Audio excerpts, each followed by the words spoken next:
માફી માંગે છે ત્યારે કહે કે જ્યારે તમે આ શરીર લેશો ને ત્યારે ભગવાન શ્રી કૃષ્ણ ભગવાન પ્રભુ પરમાત્મા એ અવતાર ધારણ કરીને આવશે અને તમને આ શ્રાપમાંથી મુક્ત કરશે।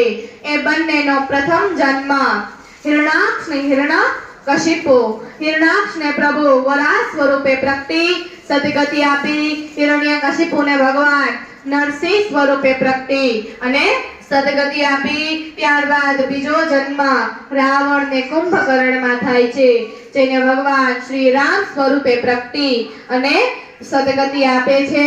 ત્રીજો જન્મ શિશુપાલ અને દંતવક્ર જેમાં ભગવાન શ્રી કૃષ્ણ સ્વરૂપે પ્રગટી અને સદગતિ આપે છે। જેવા ત્રણેય શરીરમાંથી શ્રાપ મુક્ત થાય એટલે બંને પાછા જય વિજય નામના દ્વારપાળ બનીને મુખ્ય દ્વારે ઉભા રહી જાય છે।